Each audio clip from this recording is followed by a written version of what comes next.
الحمد لله رب العالمين والصلاة والسلام على سيد الأنبياء والمرسلين محمد وعلى آله وأصحابه أجمعين.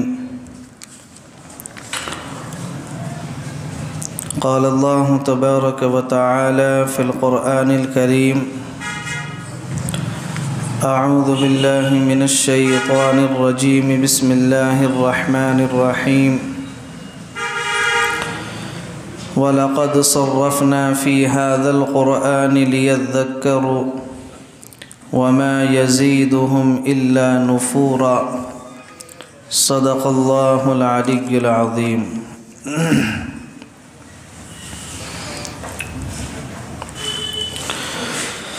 محترم بزرگوں اور عزیز ساتھیوں، گزشتہ رکوع میں اللہ رب العزت نے کچھ منہیات کو ذکر فرمایا تھا، کچھ کبیرہ گناہوں کو بیان کیا تھا. ان میں سے اللہ رب العزت نے سب سے پہلا کبیرہ گناہ جو بیان کیا وہ یہ تھا کہ اپنی اولادوں کو قتل نہ کرو مفلسی اور غربت کے ڈر کی وجہ سے. سورہ انعام میں اللہ رب العزت نے ایک جگہ بیان کیا کہ اپنی اولادوں کو قتل مت کرو، اور یہاں بیان کیا کہ غربت کی وجہ سے اور مفلسی کے ڈر کی وجہ سے اپنی اولاد کو قتل مت کرو. آگے کا بیان کیا: نحن نرزقهم وإياكم، ہم انہیں بھی روزی دیں گے اور تمہیں بھی روزی دیں گے. جو جان دنیا کے اندر آ رہی ہے اس کی روزی کے ذمہ دار بھی ہم ہیں اور تمہاری روزی کے ذمہ دار بھی ہم ہیں.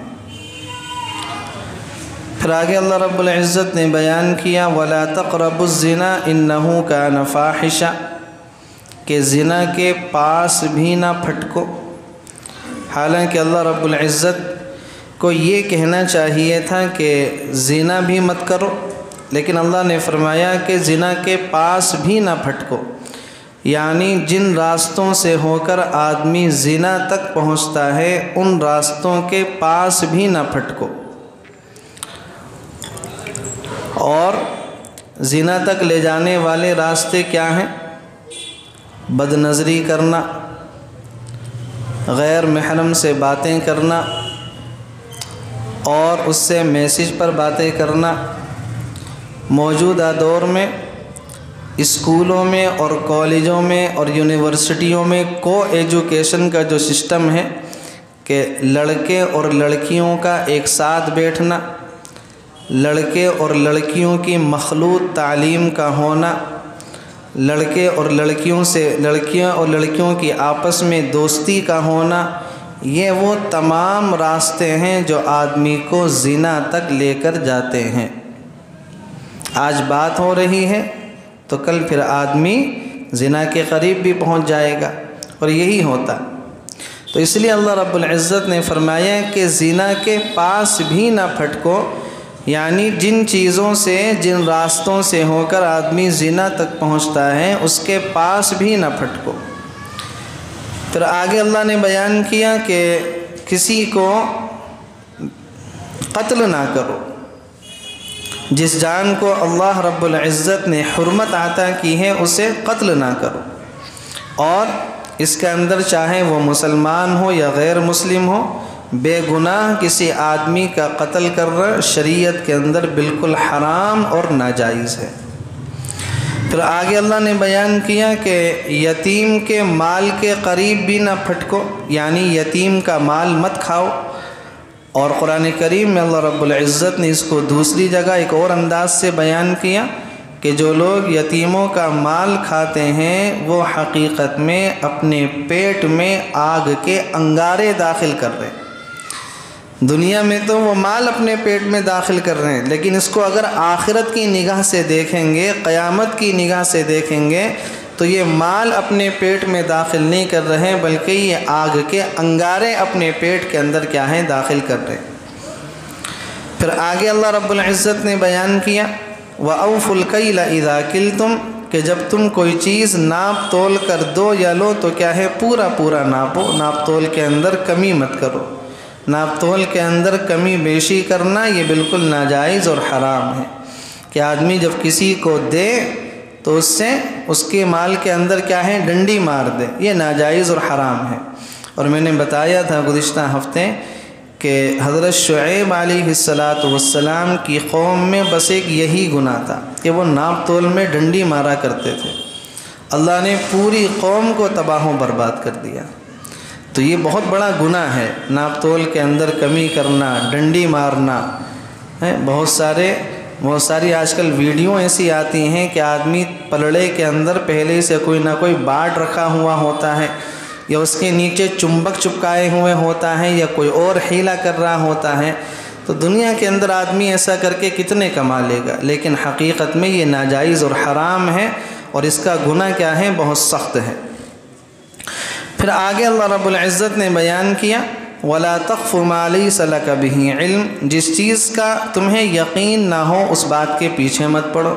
سنی سنائی بات آگے بیان کر دی، سنی سنائی بات تم نے شیئر کر دی، سنی سنائی بات پہ یقین کر لیا، یہ بھی کبیرہ گناہ ہے۔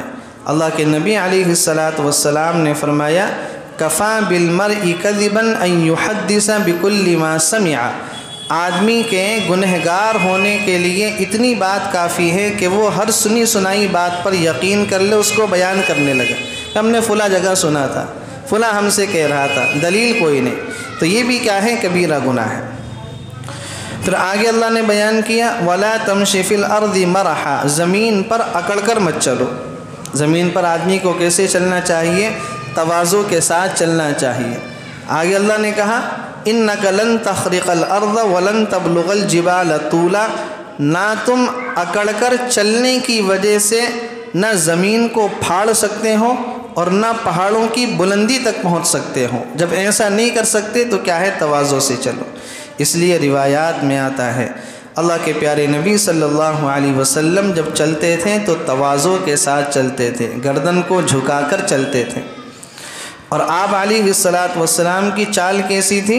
جیسے کہ آدمی پہاڑ پر بلندی پر چڑھتا ہے تو کیسے چلتا؟ اکڑ کر چلتا ہے۔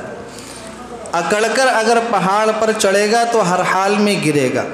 پہاڑ پر چلنے کا طریقہ کیا ہے کہ آدمی تھوڑا سا جھک کر چلے، تواضع کے ساتھ چلے تو آدمی بلندی تک پہنچے گا۔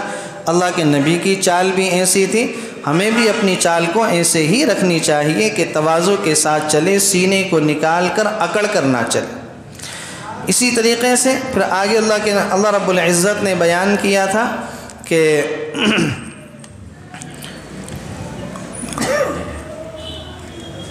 اللہ رب العزت کے ساتھ کیا ہے کسی کو معبود مت بناؤ، اللہ کے ساتھ شرک مت کرو۔ شرک کرنا یہ بھی کبیرہ گناہ ہے۔ تو یہ جتنے گناہ ہیں، منہیات ہیں، اللہ رب العزت نے ان تمام کو بیان کیا، اور بیان کرنے کے بعد اللہ نے فرمایا کل ذالک کان سیئہ عند ربک مکروہا یہ سارے برے کام ہیں اور یہ برے کام تمہارے پروردگار کو بالکل پسند نہیں ہیں۔ لہذا جب ہمارے خالق اور ہمارے مالک کو یہ کام پسند نہیں ہیں تو بندے کی ذمہ داری یہ بنتی ہے کہ بندے ان کاموں سے اپنے آپ کو بچائے اور ان کاموں سے اپنے آپ کو دور رکھے۔ آج کی جو آیت آپ حضرات کے سامنے پڑھی گئی، اس آیت میں بھی اللہ رب العزت نے توحید کے مضمون کو بیان کیا۔ وَلَقَدْ صَرَّفْنَا فِي هَذَا الْقُرْآنِ لِيَذَّكَّرُوا اور ہم نے اس قرآن میں طرح طرح سے وضاحتیں کی ہیں تاکہ لوگ ہوش میں آئیں۔ اللہ رب العزت نے مثالیں دی ہیں، حضرت نوح کی مثال دی، حضرت ابراہیم کی مثال دی، قوم شعیب، قوم عاد، قوم سمود، قوم صالح، قوم موسیٰ، قوم لوط، اور اسی طریقے سے قوم عیسیٰ، قوم نوح، ان تمام انبیاء کی قوموں کی اللہ نے مثالیں دی، وضاحتیں دی۔ کیوں؟ تاکہ لوگ ہوش کے اندر آ جائیں اور لوگ گناہوں سے باز آ جائیں۔ وَمَا يَزِيدُهُمْ إِلَّا نُفُورًا مگر یہ لوگ ہیں کہ اس سے ان کے بدکنے ہی میں اضافہ ہو رہا ہے۔ ہونا تو یہ چاہیے تھا کہ قرآن کی مثالیں سن کر، پرانی قوموں کے واقعات کو سن کر اور جن قوموں کو اللہ نے عبرت کا نشان بنایا تھا ان کے واقعات کو سن کر یہ ڈرتے، ہوش میں آتے، سیدھے راستے پر آتے، ان کے بدکنے کے اندر اور زیادہ اضافہ ہو رہا ہے۔ قُلْ لَوْ كَانَ مَعَهُ آلِهَةٌ كَمَا يَقُولُونَ إِذًا لَّابْتَغُوا إِلَىٰ ذِي الْعَرْشِ سَبِيلًا، کہہ دو کہ اگر اللہ کے ساتھ اور بھی خدا ہوتے تو وہ عرش والے یعنی حقیقی خدا پر چڑھائی کرنے کے لیے کوئی راستہ پیدا کر لیتے۔ اگر اللہ کے علاوہ دنیا میں کوئی اور معبود ہوتے تو وہ ضرور اللہ پر کیا کرتے؟ چڑھائی کرتے۔ لہذا آج تک کسی نے چڑھائی نہیں کی، لہذا اللہ کے علاوہ کوئی اور معبود نہیں ہے۔ اسی لیے اللہ رب العزت نے قرآن کریم میں اس کو بیان کیا، لَوْ كَانَ فِيهِمَا آلِهَةٌ إِلَّا اللَّهُ لَفَسَدَتَا، قرآن کی آیت ہے کہ اگر اس آسمان اور زمین میں اللہ کے علاوہ کوئی اور معبود بھی ہوتے لفسدتا، تو یہ زمین اور آسمان کا جو نظام ہے یہ کیا ہو جاتا؟ درہم برہم ہو جاتا، ختم ہو جاتا، ٹوٹ کر بکھر جاتا۔ اور اس کی ایک مثال سنیں، شیخ سعدی رحمۃ اللہ علیہ کا نام آپ نے سنا ہوگا۔ اس امت کے اندر بہت بڑے مفکر گزرے ہیں اور ان کی جو کتابیں ہیں اس سے خلق خدا بڑا فائدہ اٹھاتی ہے، بڑے نیک تھے، اللہ والے تھے۔ انہوں نے یہ کہا ہے کہ ایک گدڑی میں 10 درویش آرام کر سکتے ہیں، ایک چھپر ہو یا ایک ٹینٹ ہو بالکل پھٹا پرانا، اس کے اندر 10 درویش آرام سے آرام کر، درویش فقیر کو کہتے، ایک چھپر کے نیچے 10 درویش رہ سکتے ہیں، مگر ایک سلطنت میں 2 بادشاہ نہیں سما سکتے، ایک سلطنت میں 2 بادشاہ نہیں سما سکتے۔ کتنی مثالیں اس کی موجود ہیں دنیا کے اندر کہ اگر بھائی بادشاہ بن گیا تو دوسرے بھائی کو یہ بات ہضم نہیں ہوتی، باپ اگر بادشاہ بن گیا تو بیٹے کو یہ بات ہضم نہیں ہوتی، آپس میں ٹکراؤ رہتا ہے، آپس میں لڑائیاں ہوتی ہیں۔ سعودی عرب کے اندر جو شاہ فیصل تھا بڑا نیک بادشاہ تھا، تو اس کو قتل کروانے والا کون تھا؟ اس کو مارنے والا کون تھا؟ اس کا سگا بھتیجا تھا، نہیں برداشت کر سکتے۔ ایک ضلع کے اندر 2 ڈی ایم ہو، نظام صحیح طریقے سے نہیں چل سکتا، وہ کچھ اور کہے گا، وہ کچھ اور کہے گا، ہر ایک اپنی بات منوانے کے لیے آگے رہے گا۔ اسی طریقے سے ایک صوبے کے 2 وزیر اعلیٰ ہوں، 2 مکھیہ منتری ہوں، کام نہیں چل سکتا، دونوں میں آپس میں لڑائیاں رہیں گی۔ ایک ملک کے 2 وزیر اعظم ہوں، ملک صحیح طریقے سے ترقی نہیں کر سکتا۔ لہذا جب ایک سلطنت میں 2 بادشاہ نہیں سما سکتے تو پھر ایک کائنات کے اندر 2 معبود بھی اور 2 خالق بھی نہیں سما سکتے۔ خالق کیا ہے؟ پھر ایک ہے، اور وہ کون ہے؟ اللہ ہے۔ اور اگر 2 ہوتے تو اللہ نے کہا لفسدتا، یہ دنیا کا نظام درہم برہم ہو جاتا۔ ایک معبود کہتا سورج نکلے گا، ایک کہتا کہ سورج نہیں نکلے گا، ایک کہتا کہ رات ہوگی، ایک کہتا کہ نہیں دن ہوگا، تو نظام صحیح طریقے سے نہیں چل پاتا۔ اس لیے اس کائنات کا جو مالک ہے وہ ایک ہے، اور وہ کون ہے؟ اللہ ہے۔ کہہ دو کہ اگر اللہ کے ساتھ اور بھی خدا ہوتے تو وہ عرش والے یعنی حقیقی خدا پر چڑھائی کرنے کے لیے کوئی راستہ پیدا کر لیتے۔ سبحانہ وتعالی عما یقولون علوا کبیرا، حقیقت یہ ہے کہ جو باتیں یہ لوگ بناتے ہیں اس کی ذات ان سے بالکل پاک اور بہت بالا اور برتر ہے۔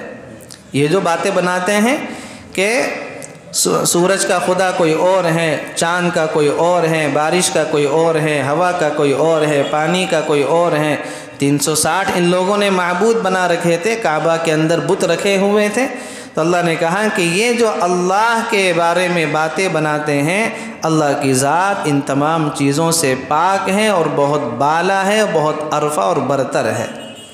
تسبح له السماوات السبع والارض ومن فیہن، اللہ نے فرمایا 7 آسمان اور 7 زمین اور ان کی ساری مخلوقات اس کی پاکی بیان کرتی ہیں، اللہ کی تسبیح بیان کرتی ہیں۔ 7 زمین اور 7 آسمان، اور ان 7 زمین اور 7 آسمان کے درمیان میں جتنی بھی مخلوقات ہیں، چاہے وہ انسان ہوں، چاہے وہ فرشتے ہوں، چاہے وہ جنات ہوں، چاہے وہ درندے ہوں، چاہے وہ چرند ہوں، چاہے وہ پرند ہوں، چاہے وہ حیوانات ہوں، جتنی بھی مخلوقات ہیں تمام کی تمام مخلوق اللہ کی تسبیح بیان کرتی ہے، اللہ کی پاکی بیان کرتی ہے۔ اور آگے اللہ نے فرمایا وَإِن مِّن شَيْءٍ إِلَّا يُسَبِّحُ بِحَمْدِهِ وَلَكِن لَّا تَفْقَهُونَ تَسْبِيحَهُمْ، اور کوئی چیز ایسی نہیں ہے جو اس کی حمد کے ساتھ اس کی تسبیح نہ کر رہی ہو، لیکن تم لوگ ان کی تسبیح کو سمجھتے نہیں ہو، تم لوگ ان کی تسبیح کو سمجھتے نہیں ہو۔ حدیث شریف کے اندر آتا ہے اللہ کے پیارے نبی صلی اللہ علیہ وسلم نے ایک مرتبہ فرمایا کہ حضرت نوح علیہ السلام نے اپنے بیٹے کو نصیحت کی، اور اپنے بیٹے سے حضرت نوح نے یہ فرمایا کہ بیٹا میں تمہیں 2 باتوں کے کرنے کی وصیت کرتا ہوں اور 2 باتوں کے نہ کرنے کی وصیت کرتا ہوں، اور یہ جو میں نصیحت کر رہا ہوں یہ بہت مختصر ہے تاکہ تم اس کو بھول نہ جاؤ۔ لمبی نصیحت ہوتی ہے تو آدمی کے ذہن میں نہیں رہتی، تو حضرت نوح نے فرمایا 2 کاموں کے کرنے کی وصیت کرتا ہوں، 2 کاموں سے رکنے کی وصیت کرتا ہوں، اور مختصر کرتا ہوں تاکہ تم اس کو بھول نہ جاؤ۔ اور فرمایا کہ جن 2 کاموں کے کرنے کی تمہیں وصیت کر رہا ہوں وہ دونوں کام اللہ کو بھی بہت پسند ہیں، اس کی مخلوق کو بھی بہت پسند ہیں، اور اللہ کی جو مخلوق فرشتے ہیں فرشتوں کو بھی بہت زیادہ پسند ہیں۔ اس کے بعد حضرت نوح نے فرمایا کہ ان میں سے پہلا کام تو یہ ہے، پہلی چیز کی وصیت تو یہ ہے کہ میں تمہیں لا الہ الا اللہ کی وصیت کرتا ہوں، اس کو خوب پڑھ، اس کی خوب کثرت رکھنا۔ کیا ہوگا؟ فرمایا کہ اگر تمام آسمان اور زمین کو ایک حلقہ بنایا جائے، انگوٹھی ہوتی ہے نا، انگوٹھی کا اس طریقے سے گول حلقہ بنایا جائے، اگر تمام آسمان اور زمین کو، فرمایا کہ یہ لا الہ الا اللہ تب بھی اس حلقے کو توڑ کر آسمان تک پہنچ جائے گا۔ اللہ نے اس کلمے کے اندر اتنی طاقت رکھی ہے، کتنی طاقت کہ اگر تمام آسمان، ساتوں زمین انگوٹھی کا حلقہ بن جائیں، یہ لا الہ الا اللہ اس حلقے کو توڑ کر آسمان تک پہنچ جائے گا۔ اور فرمایا کہ اگر تمام 7 زمین اور 7 آسمان اور جو کچھ اس کے اندر ہے ان تمام کو سمیٹ کر ایک پلڑے کے اندر رکھ دیا جائے اور دوسرے پلڑے میں لا الہ الا اللہ رکھ دیا جائے تو لا الہ الا اللہ والا پلڑا جھک جائے گا۔ اتنا طاقتور اور اتنا کیا ہے، وزنی کلمہ ہے۔ اور پھر یہ فرمایا کہ دوسری جو وصیت کرتا ہوں وہ کرتا ہوں سبحان اللہ و بحمدہ کی، کس کی؟ سبحان اللہ و بحمدہ کی۔ فرمایا کہ یہ ساری مخلوقات کی عبادت ہے، کیا؟ سبحان اللہ و بحمدہ۔ اور فرمایا اسی کی برکت سے اللہ ساری مخلوق کو کیا ہے، روزی عطا کرتا ہے۔ سبحان اللہ و بحمدہ کی برکت سے اللہ ساری مخلوق کو کیا ہے، روزی عطا کرتا ہے۔ اور فرمایا کہ اللہ رب العزت کی جو بھی مخلوق ہے وہ سبحان اللہ کی تسبیح ضرور بیان کرتی ہے اور ضرور کیا ہے، پڑھا کرتی ہے۔ تو 2 کاموں کے کرنے کی وصیت کی، لا الہ الا اللہ کی اور سبحان اللہ و بحمدہ کی۔ اور فرمایا کہ 2 کاموں سے روکتا ہوں، ایک تکبر ہے، ایک شرک ہے، کہ شیطان جو راندہ درگاہ ہوا وہ تکبر کی وجہ سے ہوا، اور شرک کے بارے میں اللہ نے فرمایا کہ ہم تمام گناہوں کو معاف کر دیں گے لیکن شرک کو معاف نہیں کریں گے۔ حدیث شریف کے اندر آتا ہے اللہ کے نبی علیہ السلام کا ایک قوم سے گزر ہوا، آپ ایک راستے سے گزرے تو اس قوم کے جو لوگ تھے وہ گھوڑوں پہ اور اپنے اونٹوں کے اوپر کھڑے ہوئے تھے، انہوں نے اپنے گھوڑوں اور اونٹوں کو کرسی بنایا ہوا تھا۔ آپ صلی اللہ علیہ وسلم نے فرمایا جانوروں کو ممبر اور کرسیاں نہ بناؤ، جانوروں کو ممبر اور کرسیاں نہ بناؤ، اس لیے کہ بہت سارے جانور سواروں سے بہتر ہوتے ہیں۔ جو مالک ہوتا ہے نا، بہت سارے جانور اس سے بہتر ہوتے ہیں کہ وہ اپنے مالک سے زیادہ اللہ کا ذکر کر رہے ہوتے ہیں۔ اتنا مالک بھی اللہ کی تسبیح نہیں پڑھتا جتنا وہ جانور اللہ کی تسبیح کیا ہے، پڑھا کرتا ہے۔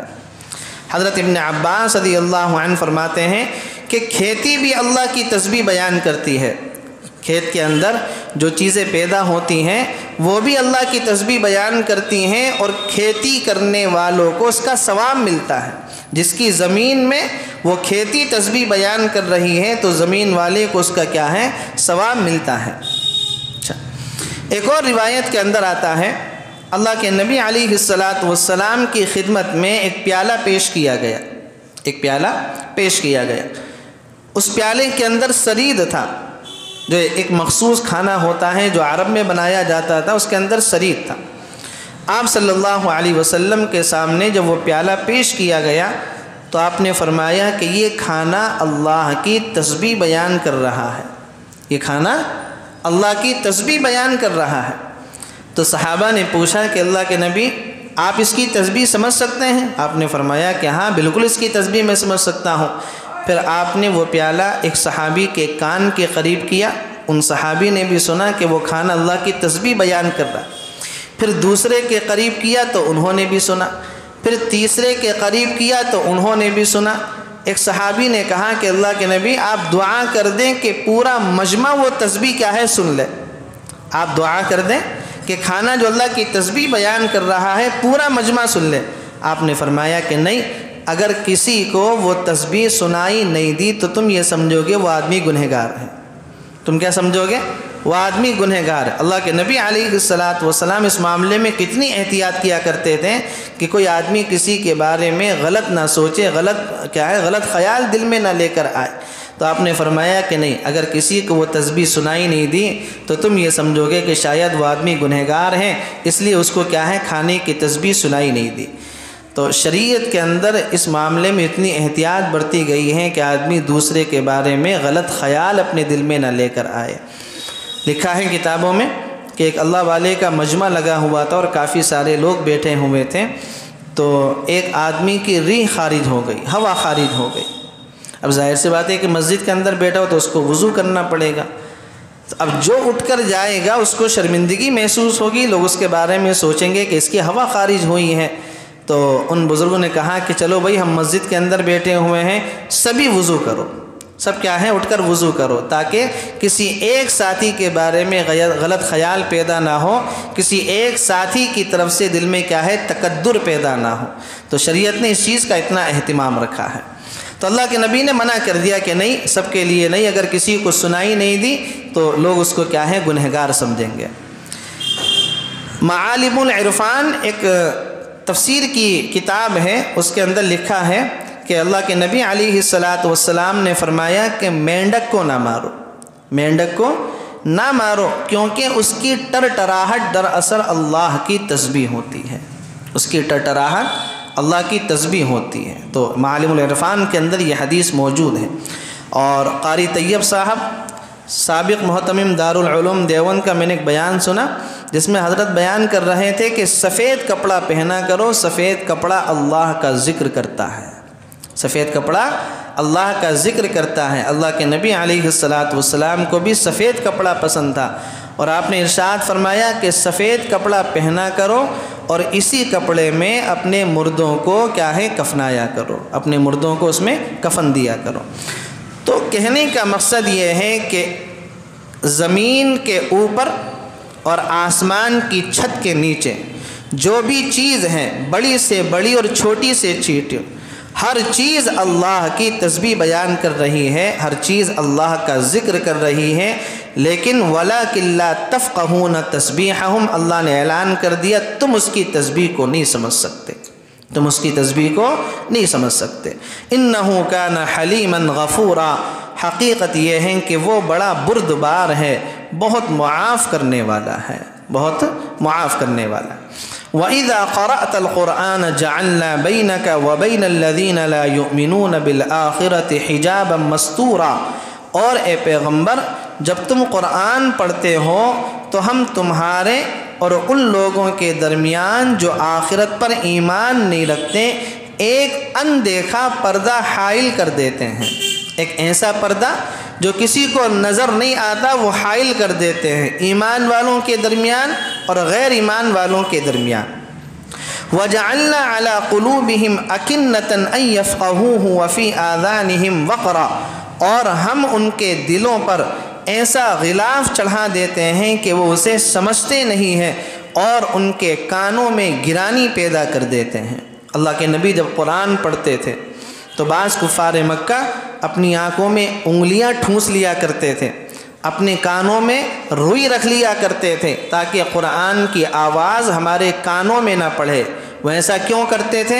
اس لیے کہ اللہ رب العزت ان کے دلوں پر ایسا غلاف چڑھا دیتے تھے جو ان کو نظر نہیں آتا تھا، اور اللہ تعالیٰ ان کے کانوں میں گرانی یعنی بوجھ پیدا کر دیتے تھے کہ قرآن کا سننا ان کو کیا ہے، بوجھ محسوس ہوتا تھا۔ وَإِذَا ذَكَرْتَ رَبَّكَ فِي الْقُرْآنِ وَحْدَهُ وَلَّوْا عَلَىٰ أَدْبَارِهِمْ نُفُورًا، اور جب تم قرآن میں تنہا اپنے رب کا ذکر کرتے ہو تو یہ لوگ نفرت کے عالم میں پیٹ پھیر کر چل دیتے ہیں۔ اتنی نفرت ہے کہ جب تم قرآن پڑھتے ہو نا تو یہ کیا ہے، پیٹ پھیر کر چل دیتے ہیں، قرآن کو نہیں سنتے۔ لیکن نحن اعلم بما يستمعون به اذ يستمعون اليك واذ هم نجوى اذ يقول الظالمون ان تتبعون الا رجلا مسحورا، ہمیں خوب معلوم ہے کہ جب یہ لوگ تمہاری بات کان لگا کر سنتے ہیں تو کس لیے سنتے ہیں، اور جب یہ آپس میں سرگوشیاں کرتے ہیں تو ان باتوں کا بھی ہمیں پورا پورا علم ہے۔ اللہ کے نبی علیہ السلام کی عادت شریفہ یہ تھی، آپ تہجد میں نماز میں قرآن پڑھتے تھے اور زور سے آواز سے پڑھتے تھے، اور آپ کا یہ جو سلسلہ تھا وہ طلوع آفتاب تک چلتا تھا۔ فجر کی نماز سے پہلے یہ سلسلہ بند ہو جاتا، پھر فجر کی نماز پڑھتے، اس کے بعد پھر آپ صحابہ کے سوالوں کا جواب دیتے۔ لیکن قرآن میں اللہ رب العزت نے ایک چاشنی رکھی ہے، ایک جاذبیت رکھی ہے۔ ابو جہل، ابو سفیان اور اخنس بن شریق، یہ تین مکے کے سردار، ایک مرتبہ اللہ کے نبی گھر میں قرآن پڑھ لیں تہجد کے اندر، یہ تینوں الگ الگ راستے سے گئے اور اللہ کے نبی کے گھر کے باہر کان لگا کر قرآن کو سننے لگے، قرآن کو سننے لگے، اس لیے کہ ان کو معلوم تھا کہ اللہ کے نبی اس وقت قرآن پڑھتے ہیں۔ اور ظاہر سی بات ہے کہ ایک تو قرآن پڑھا جا رہا ہے، پھر دوسری بات یہ ہے کہ قرآن ان کی زبان میں تھا، عربی زبان میں تھا جس کو وہ سمجھتے تھے، پھر قرآن پڑھنے والی ذات خود صاحب قرآن کہ جس کے دل پر اللہ نے قرآن نازل کیا، تو کتنا مزہ آتا ہوگا۔ اللہ کے نبی جو اپنی زبان سے قرآن کی تلاوت کرتے ہوں گے، تو ان تینوں نے کان لگا کر قرآن کو سنا، اور جب صبح ہو گئی اللہ کے نبی نے تلاوت کو بند کر دی تو یہ تینوں اس راستے سے ہٹے اور ایک چوراہے پر جا کر تینوں کی ملاقات ہو گئی۔ بھئی تم کہاں سے آ رہے ہو؟ کہ میں بھی قرآن سننے کے لیے گیا تھا۔ تم کہاں سے آ رہے ہو؟ میں بھی وہیں سے آ رہا ہوں۔ اور تم کہاں سے آ رہے ہو؟ کہ میں بھی وہیں سے آ رہا ہوں۔ تو تینوں نے کہا کہ بھئی یہ بات تو غلط ہے کہ ہم دن میں تو ان کی مخالفت کریں اور رات میں چپکے سے قرآن سنیں۔ اگر مکے کے لوگوں کو پتہ چلے گا کہ ہم دن میں مخالفت کرتے ہیں، رات میں چپکے سے قرآن سنتے ہیں، تو لوگوں پر غلط اثر پڑے گا، وہ بھی سننے کے لیے یہاں پر آئیں گے، لہذا کل سے نہیں آئیں گے۔ ٹھیک ہے، وہ رات دن پورا کا پورا گزر گیا، جب رات ہوئی اور تہجد کا وقت آیا تو قرآن کی جو چاشنی اور جاذبیت تھی اس نے پھر کھینچنا شروع کیا۔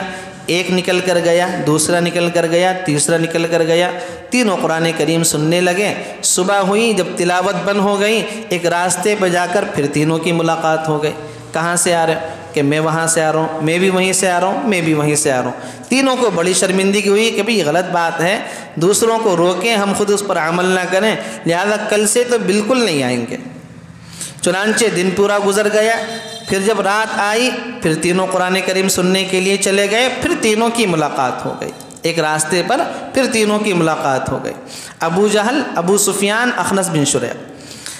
اب جب تینوں کی ملاقات ہوئی نا تو تینوں نے قسم کھائی کہ دیکھو کل سے یہاں پر کوئی نہیں آئے گا، ورنہ اگر پتہ چل گیا لوگوں کو تو بھیڑ لگنی شروع ہو جائے گی۔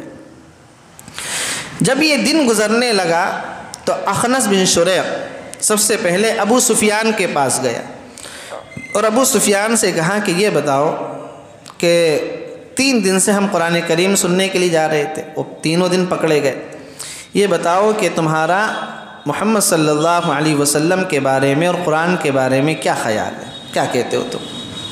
تو ابو سفیان نے کہا کہ جی بات یہ ہے کہ وہ جو قرآن پڑھتے ہیں نا اس کی ہمیں کچھ باتیں تو سمجھ میں آتی ہیں اور کچھ باتیں سمجھ میں نہیں آتی۔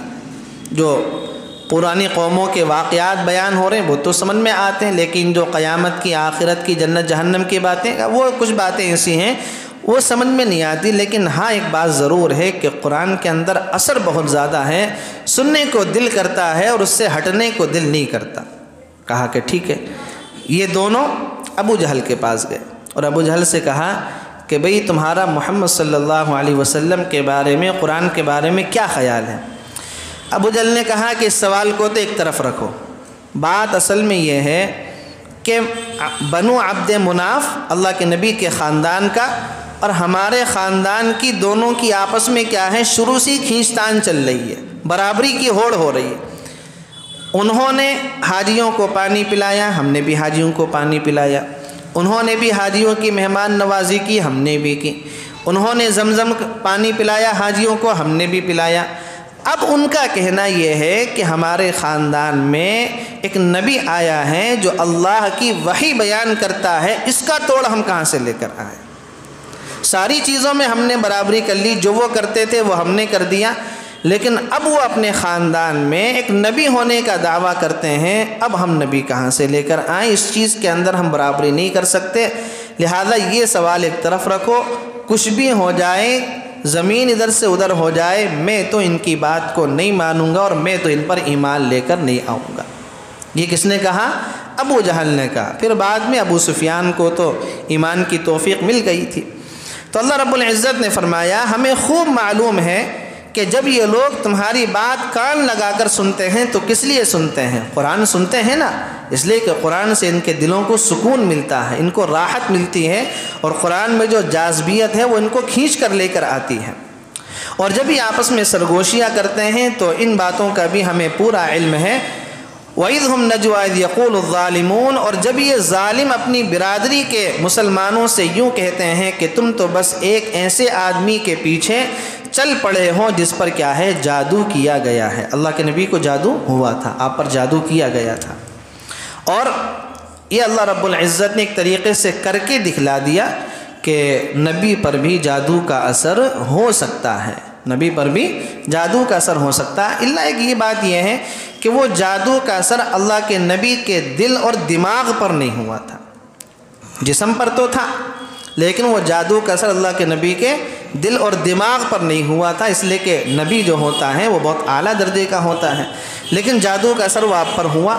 اور لبید بن عاصم ایک یہودی تھا، اس نے یہ جادو کیا تھا، وہ بہت بڑا جادوگر تھا، اور وہ ہوا اس انداز سے تھا کہ اللہ کے نبی کے پاس ایک چھوٹا بچہ تھا جو آپ کی خدمت کرتا تھا، وہ بچہ یہودی تھا، تو لبید بن عاصم نے اور یہودیوں نے اس بچے کو لالچ دیا، اور اللہ کے نبی جس سے کنگھی کرتے تھے نا، کنگا جو ہوتا تھا وہ منگوا لیا، اللہ کے نبی کا کنگا لبید بن عاصم نے حاصل کر لیا، اور لبید بن عاصم نے وہ کنگھا اور ساتھ ساتھ میں کچھ دھاگے میں 11 گانٹھیں لگائیں، اور گانٹھیں لگانے کے بعد ایک پرانا کنواں تھا، اس کنویں کی جو منڈیر ہوتی ہے اس کے نیچے دفن کر دیا تھا۔ اس کا اثر یہ ہوا تھا کہ اللہ کے نبی پہ دل اور دماغ پہ تو اثر نہیں چڑھا تھا، بس اتنا ہوتا تھا کہ آپ کچھ چیزیں بھول جایا کرتے تھے، جیسے کہ آپ نے ظہر کی نماز پڑھ لی تو آپ کو ایسا لگتا تھا کہ شاید میں نے ابھی ظہر کی نماز نہیں پڑھی، یا میں نے ابھی عصر کی نماز نہیں پڑھی، تو عائشہ بتاتی تھی کہ اللہ کے نبی آپ نے ظہر پڑھ لی ہے، آپ نے عصر پڑھ لی ہے، اتنا اثر ہوا تھا۔ لیکن پھر اللہ رب العزت نے اس کو ہٹانے کا طریقہ بھی بتا دیا کہ ایک مرتبہ اللہ کے نبی علیہ الصلاۃ والسلام سوئے ہوئے تھے، آپ کے پیروں کی طرف 2 فرشتے آ کر بیٹھے اور آپ کو یہ ساری چیز خواب میں دکھلائی جا رہی ہے۔ ایک فرشتے نے کہا کہ ان کو کیا ہوا ہے، دوسرے فرشتے نے کہا کہ ان کو جادو ہوا ہے، تو کہا کہ جادو کس نے کرایا ہے؟ تو دوسرے فرشتے نے کہا کہ لبید بن عاصم نے کرایا ہے۔ کہا کہ جادو کس چیز پر کرایا ہے؟ کہا کہ ان کے بالوں کا جو کنگھا تھا اس پر کرایا ہے۔ کہا کہ وہ چیز کہاں پر دفن ہے؟ کہا کہ مدینے کے جو پرانا کنواں ہے اس کی فلاں منڈیر کے نیچے دفن ہے۔ کہا کہ اس کا توڑ کیا ہے؟ تو دوسرے فرشتے نے کہا کہ اس کا توڑ یہ ہے کہ سورہ فلق اور سورہ اخلاص کی، ان دونوں کی ملا کر 11 آیتیں بنتی ہیں، سورہ فلق اور سورہ ناس، قرآن کی سب سے آخری 2 سورتیں، ان دونوں کی 11 آیتیں بنتی۔ کہا کہ اس کے نیچے ایک دھاگا ہے، اس کے اندر 11 گانٹھیں لگی ہوئی ہیں، تو ہر آیت کو پڑھنا ہے، ایک گانٹھ کو کھولنا ہے، ہر آیت کو پڑھنا ہے، ایک گانٹھ کو کھولنا ہے، اس سے اثر کیا ہے ختم ہو جائے گا۔ اللہ کے نبی کی آنکھ کھل گئی، آپ نے صحابہ کو بھیجا کہ جلدی سے اس کنویں کے پاس جاؤ اور اس کی منڈیر کو کھودو۔ کھودا گیا تو اس کے اندر سے جو ہے وہ جادو کا سامان نکلا، لیکن آپ نے لبید بن عاصم کو سزا نہیں دی تھی، آپ نے معاف کر دیا تھا، آپ نے اس سے اپنا کوئی بدلہ نہیں لیا۔ چنانچہ ایک ایک آیت پڑھی جاتی رہی اور وہ گانٹھ کھولی جاتی رہی۔ جب 11 گانٹھیں کھل گئی تو اللہ کے نبی علیہ الصلاۃ والسلام فرماتے ہیں ایسا لگا جیسا کہ میرے سر سے کسی نے پہاڑ جیسا بوجھ ہٹا کر رکھ دیا ہو۔ آپ بالکل کیا ہو گئے، آپ پر سے جادو کا اثر بالکل ختم ہو گئے۔ تو اگر کسی کو جادو ہو جائے تو یہ 11 آیات سورہ فلق اور سورہ ناس کی پڑھ کر اس پر دم کر دی جائیں تو اس سے جادو کا اثر کیا ہے، ختم ہو جاتا ہے۔ جب اللہ کے نبی کا جادو ختم ہو گیا تو ہمارا کس حیثیت کا ہے؟ لیکن آدمی کو کیا ہے، یقین بھی ہونا چاہیے۔ تو اللہ رب العزت نے فرمایا کہ یہ لوگ یہ کہتے ہیں کہ تم تو ایک ایسے آدمی کے پیچھے چل پڑے ہو جس پر کیا ہے، جادو ہو گیا ہے۔ تو اللہ کے نبی کو جادو ہوا تھا اور وہ جادو لبید بن عاصم نے کرایا تھا۔ انظر کیف ضربوا لک الامثال فضلوا فلا یستطیعون سبیلا، دیکھو انہوں نے تم پر کیسی کیسی پھپتیاں چست کی ہیں، یہ راہ سے بھٹک چکے ہیں۔ اللہ کے نبی علیہ الصلاۃ والسلام کو جب دیکھتے تھے نا کفار، کوئی جادوگر کہتا تھا، کوئی کاہن کہتا تھا، کوئی شاعر کہتا تھا، کوئی کچھ کہتا تھا، تو اللہ رب العزت نے فرمایا کہ یہ سب راستے سے کیا ہے، بھٹک چکے ہیں۔ فلا یستطیعون سبیلا، یہ اس راستے پر نہیں آ سکتے۔ وقالوا اذا كنا عظاما ورفاتا ائنا لمبعوثون خلقا جديدا، اور یہ کہتے ہیں کیا جب ہمارا وجود ہڈیوں میں تبدیل ہو کر چورا چورا ہو جائے گا تو بھلا کیا اس وقت ہمیں نئے سرے سے پیدا کر کے اٹھایا جائے گا؟ ایک پرانی قبر کو کھودا ابو جہل نے، اس میں سے ایک سر کی ہڈی کو نکالا اور بڑی ترتیب کے ساتھ ایک کپڑے میں لپیٹ کر اللہ کے نبی کے پاس لے کر آیا اور کہا کہ ذرا اس کو چھو کر دکھاؤ۔ اللہ کے نبی نے، صحابہ آپ کے پاس بیٹھے ہوئے تھے، آپ نے صحابہ کے حصار میں رہ کر اس کو چھوا اور جیسی اس کو ہاتھ لگایا وہ ہڈی چورا چورا ہو کر کیا ہے، بکھر گئی۔ ابو جہل بولا ہم چورا چورا ہو جائیں گے، اس طریقے سے بکھر جائیں گے، تب بھی ہمیں دوبارہ زندہ کیا جائے گا، تب بھی ہمیں اٹھایا جائے گا؟ اللہ رب العزت نے فرمایا کہ ہم تو تمہیں نئے سرے سے پیدا کر کے اٹھائیں گے، ہم تو تمہیں نئے سرے سے پیدا کر کے اٹھائیں گے۔ اور کیسے؟ قل کونوا حجارۃ او حدیدا، کہہ دو کہ تم پتھر ہو یا لوہا بھی بن جاؤ، او خلقا مما یکبر فی صدورکم، یا کوئی اور ایسی مخلوق بن جاؤ جس کے بارے میں تم دل میں یہ سوچتے ہو کہ اس کا زندہ ہونا اور بھی مشکل ہے۔ پتھر کتنا سخت ہوتا ہے، اللہ نے کہا کہ پتھر بن جاؤ۔ لوہا کتنا سخت ہوتا ہے، اللہ نے کہا کہ لوہا بن جاؤ۔ یا تم کوئی ایسی مخلوق بن جاؤ جس کے بارے میں تمہیں یہ لگتا ہو کہ اس سے طاقتور مخلوق کوئی اور نہیں ہے، تو کیا ہوگا؟ فَسَيَقُولُونَ مَنْ يُعِيدُنَا، پھر بھی تمہیں زندہ کر دیا جائے گا، پھر بھی تمہیں زندہ کیا جائے گا اور تمہیں دوبارہ اٹھایا جائے گا۔ قُلِ الَّذِي فَطَرَكُمْ أَوَّلَ مَرَّةٍ، اب وہ کہیں گے کہ کون ہمیں دوبارہ زندہ کرے گا، اب وہ کہیں گے کہ ہمیں کون دوبارہ زندہ کرے گا۔ فَسَيُنْغِضُونَ إِلَيْكَ رُؤُوسَهُمْ وَيَقُولُونَ مَتَىٰ، کہہ دو کہ وہی زندہ کرے گا جس نے تمہیں پہلی بار پیدا کیا تھا، جس نے تمہیں پہلی بار پیدا کیا تھا وہی زندہ کرے گا۔ جب تمہیں پہلی بار پیدا کیا تھا تب تو تمہارا کوئی وجود بھی نہیں تھا نا، کسی بھی شکل میں وجود نہیں تھا، نہ مٹی کی شکل میں، نہ ہڈی کی شکل میں، نہ خون کی شکل میں، اور نہ کھال کی شکل میں، کسی بھی شکل میں وجود نہیں تھا۔ اللہ نے تمہیں تب پیدا کر دیا، اب تو تم دنیا میں آ گئے، 50-60 سال کی زندگی گزار گئے، اب تو تمہارا خون بھی بن چکا ہے، کھال بھی بن چکی ہے، ہڈی بھی بن چکی ہے، اب تو سب کچھ بن چکا ہے۔ تو جب تم کچھ نہیں تھے تب ہم پیدا کر سکتے ہیں، اب تو تم کچھ بن گئے ہو، اب ہمارے لیے پیدا کرنا کیا مشکل ہے۔ فَسَيُنْغِضُونَ إِلَيْكَ رُؤُوسَهُمْ وَيَقُولُونَ مَتَىٰ، پھر وہ تمہارے سامنے سر ہلا کر کہیں گے ایسا کب ہوگا، وَيَقُولُونَ مَتَىٰ، ایسا کب ہوگا۔ قُلْ عَسَىٰ أَن يَكُونَ قَرِيبًا، کہہ دینا کہ کیا بعید ہے کہ وہ وقت قریب ہی آ گیا ہو، قیامت میں ہوگا نا، وہ وقت قریب آ گیا، قیامت کیا ہے، قریب ہے۔ اللہ کے نبی نے فرمایا کہ میرے اور قیامت کے درمیان میں بس اتنا فاصلہ ہے، بڑی انگلی میں چھوٹی انگلی میں کتنا فاصلہ ہے نا، ذرا سارا فاصلہ. آپ نے فرمایا کہ میرے اور قیامت کے درمیان میں بس اتنا سا فاصلہ ہے. آپ کو بھی اس دنیا سے پردہ فرمائے 1400 سال گزر گئے، اب کتنا مختصر سا فاصلہ بچا ہوگا. عسیٰ ان یکون قریبا، کہہ دو کہ کیا بعید ہے وہ وقت قریب ہی آ گیا ہو. یوم یدعوکم فتستجیبون بحمدہ وتظنون ان لبثتم الا قلیلا، جس دن وہ تمہیں بلائے گا تو تم اس کی حمد کرتے ہوئے اس کے حکم کی تعمیل کرو گے اور یہ سمجھ رہے ہوگے کہ تم بس تھوڑی سی مدت دنیا میں رہے تھے. جو اللہ قیامت میں آدمی کو اکٹھا کرے گا اور قیامت میں آدمی کو اٹھائے گا نا، تو مسلمان تو اللہ کی حمد کرتے ہوئے اٹھیں گے اور اس کے حکم کی تعمیل کرتے ہوئے اٹھیں گے. اور ہر ایک یہ سوچ رہا ہوگا کہ شاید ہم 1 گھنٹے کے لیے لیٹے تھے یا 1 دن کے لیے لیٹے تھے یا 2 دن کے لیے لیٹے تھے. جیسے کہ چوتھے پارے میں ایک واقعہ گزرا ہے نا کہ ایک نبی نے اللہ رب العزت سے درخواست کی کہ ہمیں دوبارہ زندہ کیسا کیا جائے گا، تو اللہ رب العزت نے کیا ہے ان پر موت کو طاری کر دیا، پھر ان کو دوبارہ زندہ کیا. تو پاس میں ان کا خچر پڑا تھا، ان کا کھانے پینے کا سامان پڑا تھا. تو اللہ نے پوچھا کہ بتاؤ ہم نے تمہیں کتنے دنوں بعد زندہ کیا؟ کہا کہ ایسے ہی 1 گھنٹہ یا 2 گھنٹے کے بعد یا 1 دن یا 2 دن کے بعد. اللہ نے فرمایا کہ 300-400 سال کے بعد ہم نے تمہیں دوبارہ زندہ کیا ہے. سمجھتے؟ تو آدمی یہ سمجھتا ہے قیامت کے دن جب قبر سے اٹھے گا کہ شاید ہم نے 1-2 گھنٹے کی نیند لی ہے اور ہمیں اللہ نے کیا ہے دوبارہ زندہ کر دیا. لیکن یہ مومن کے ساتھ ہوگا، مسلمان کے ساتھ ہوگا. مشرک جو ہوگا وہ اپنی قبر سے جب اٹھے گا تو اس کے تو حواس باختہ ہوں گے اور اس کا تو حال خراب ہوگا. اللہ تعالیٰ سے دعا ہے کہنے سننے سے زیادہ عمل کرنے کی توفیق نصیب فرمائے اور اللہ رب العزت ایمان کے ساتھ سلامتی کے ساتھ زندگی گزارنے کی توفیق نصیب فرمائے اور ایمان پر اللہ رب العزت ہم سب کا